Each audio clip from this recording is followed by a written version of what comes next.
Don Rafael Valera, muy buenos días. Muy buenos días, muy buenos días. Bueno, aquí nos estamos preguntando, como ustedes en los Estados Unidos y en todo el mundo, ¿cuál es el porvenir político de Donald Trump después de su triunfo o su derrota, según como lo vea cada uno? El que lo quiera mirar dice, no, eso fue una derrota porque el impeachment tuvo 7 republicanos y porque quedó en evidencia que Donald Trump hizo esto o aquello. Y otros dirán, no, triunfo rotundo de Donald Trump porque el impeachment no prosperó y porque ahí está intacta su aspiración política. ¿Cuál es esa aspiración política? ¿Cuál es el futuro que se le ve a Donald Trump en la política norteamericana? Bueno, primero, muchas gracias por concederme este espacio y en esta conversación. Yo creo que el futuro de Donald Trump está ya es palpable porque ambos partidos, tanto el republicano como el demócrata, siguen pensando en torno a Trump y las narrativas que ahora están desarrollando se enfocan es en la figura de Trump y en la agenda de America First que él llevó durante su administración. Recientes encuestas han demostrado que inclusive la mayoría de los simpatizantes republicanos y los independientes que se identifican como republicanos quieren que Donald Trump siga liderando el partido, pero que también quisieran que se creara un nuevo partido y que Donald Trump lo liderara. Entonces, la era de Trump no se acabó con su administración. Hay un futuro político que él mismo fundó y que simplemente va a seguir creciendo, más allá de si él decide regresar a la política, más allá de si él quiere hacer una nueva candidatura, que la puede hacer, porque bueno, salió absuelto, fue absuelto de este juicio político, y lo que se dice es que hay un momentum que él mismo creó y que todavía tiene mucha atracción, y yo creo que ahorita el Partido Republicano, si quiere seguir viviendo, debe aprovecharse no de la figura de Trump, pero sí de la agenda que él mismo llevó adelante y que lo llevó a la Casa Blanca y que desarrolló en su administración.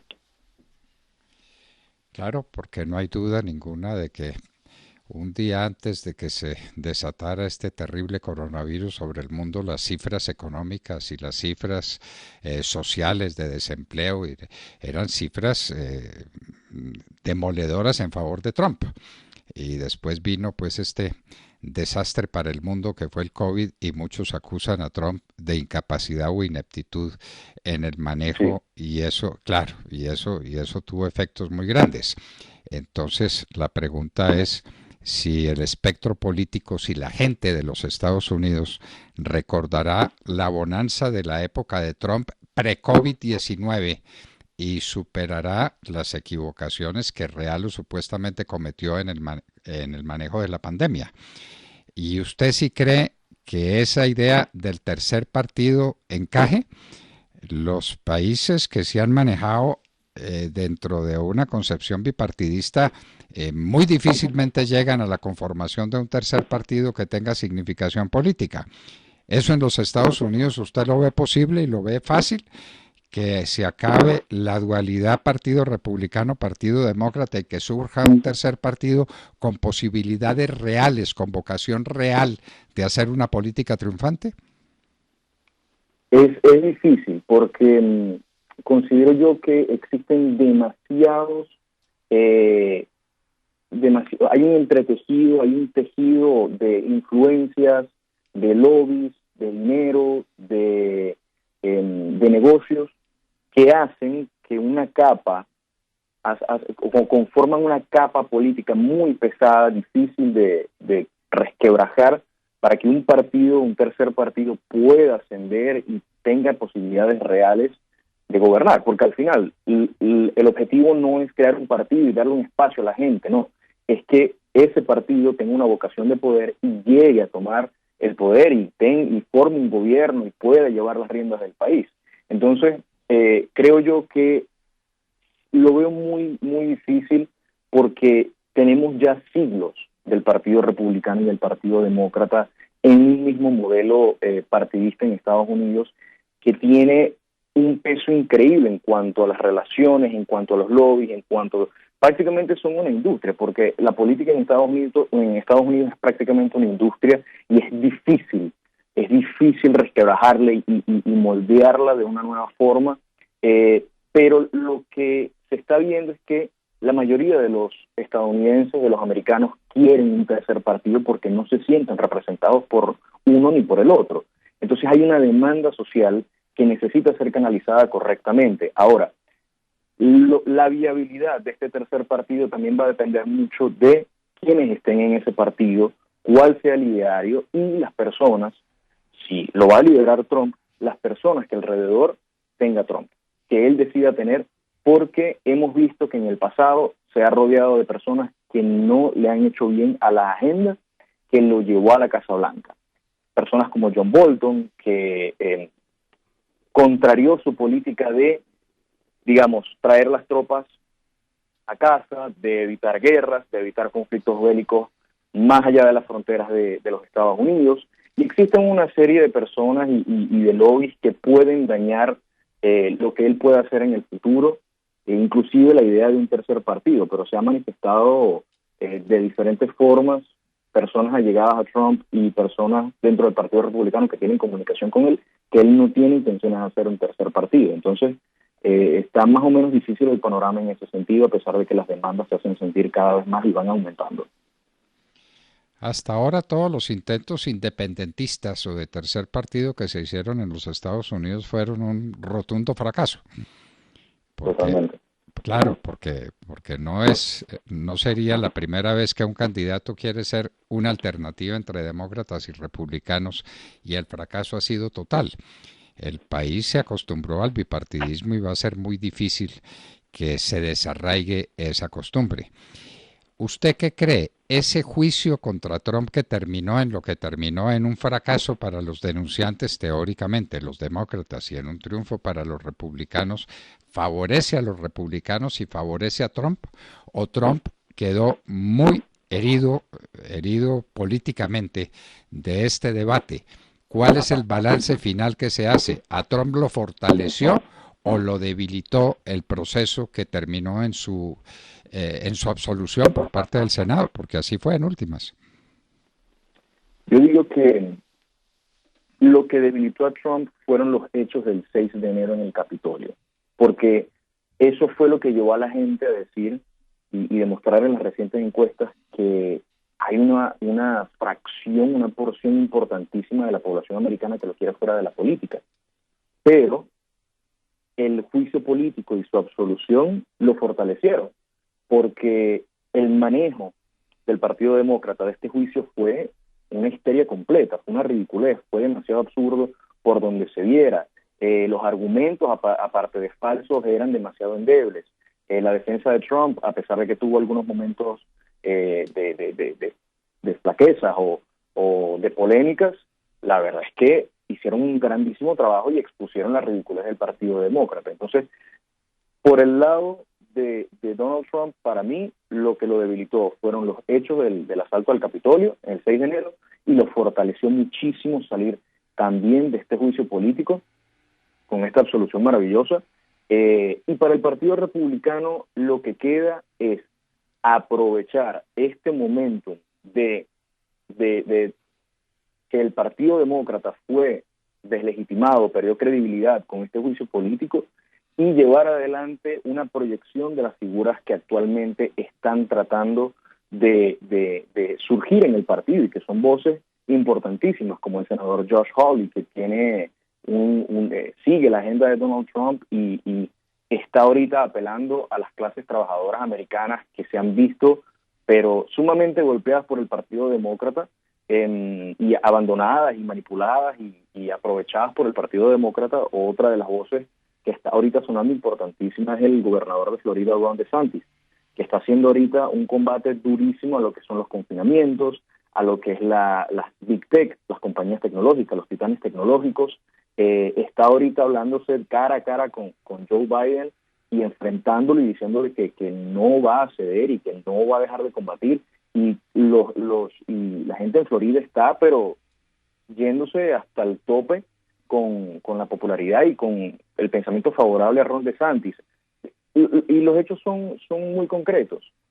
En Nueva York, el gobernador Cuomo está haciendo un terrible trabajo y la gente de Nueva York se está yendo a Florida. Entonces, existen unas voces importantísimas en el Partido Republicano que más allá del juicio de Donald Trump y su absolución, deben aprovechar el momentum si lo que quieren es realmente revertir los terribles resultados electorales que obtuvieron, por lo menos en la Cámara de Representantes y en el Senado. Pero como te digo, para mí Trump salió más fortalecido de este juicio político porque expuso la verdadera intención de los demócratas, que es decirle a la gente, si nosotros podemos enjuiciar y atacar y utilizar el sistema político contra un expresidente, lo vamos a hacer contra cualquier ciudadano americano. Bueno, y hay que pensar en la política, siempre en la política hay que mirar al futuro. Da la impresión de que el presidente Biden tuvo un momento de fortuna muy grande porque todos los comienzos de su gobierno fueron dados simplemente por las decisiones contrarias a las políticas de Trump que estaban derrotadas Totalmente. y de un país que estaba 100% dedicado al tema del coronavirus. Pero Uh-huh. ya ese discurso se acaba y ahora hay que ver cómo va a ser el manejo económico de Biden en unas circunstancias que van a ser muy difíciles. De manera que Biden ahora sí termina sus pretextos, termina encubriendo los comienzos de su gobierno, que todos son anti-Trump, anti-Trump, anti-Trump, y ahora le dicen, Sí. ahora sí gobierne, diga usted qué quiere. Eso no va a ser fácil, ¿no le parece, don Rafael? Sí, la verdad es que, como usted señaló, me parece que el presidente Biden llegó a la Casa Blanca siendo el anti-Trump. Y eso es bastante preocupante, porque va a haber un día en que la gente va a decir, ok, ya, todo lo que hizo Trump, ya usted lo revirtió. Entonces, ¿qué va a hacer en pro de Estados Unidos? ¿Qué es lo positivo? ¿Usted qué va a agregar? Y ahí es cuando la gente se va a dar cuenta, ah, caray, eh, este señor lo que quiere es ahogarnos con impuestos. Este señor lo que quiere es ahogar la economía. Porque el plan verde de Joe Biden lo está haciendo a punta del aumento radical de impuestos, que al final van a estar atacando el bolsillo de la gente, el bolsillo de inclusive las minorías a las que todos los días se la pasa apelando, se la pasa cortejándolas, y que, bueno, dedicó una serie de órdenes ejecutivas a estas minorías. Entonces, eh, para mí la presidencia de Joe Biden ya comenzó. Yo sabía que iba a ser terrible, pero ya se está notando inclusive antes de tiempo que va a ser bastante negativa para la economía de no solo la macroeconomía estadounidense, sino para las familias, porque no se van a dar abasto con la cantidad de impuestos que él va a poner, con los terribles acuerdos que va a llegar, con el aumento de la influencia china en las industrias americanas. Y va a ser un desastre. Para mí va a ser un desastre. Bueno, pues gravísimo, gravísimo para el Partido Demócrata y para el señor Joe Biden. Bueno, el Totalmente. señor Joe Biden termina su carrera política porque ya anunció y porque está claro que no va a ir a una reelección. Pero el Partido Mm. Demócrata se juega entero. En los jugadores de póker diría, se juega restos con su campaña que ya terminó y ahora con la campaña de gobierno que es bastante más difícil.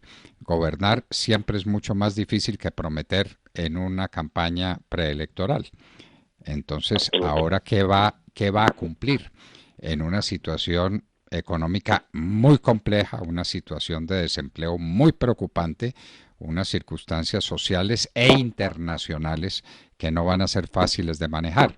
¿El señor Biden estará a la altura de eso? ¿Y cómo manejará las corrientes de su partido? Porque es que entre los demócratas y los republicanos están divididos. Los demócratas también tienen temitas que resolver, ¿no? Si se van más a la izquierda con el grupo de Kamala Harris y de los socialistas Uh-huh. demócratas, o si se quedan más en un centro moderado, del que parece formar parte Joe Biden.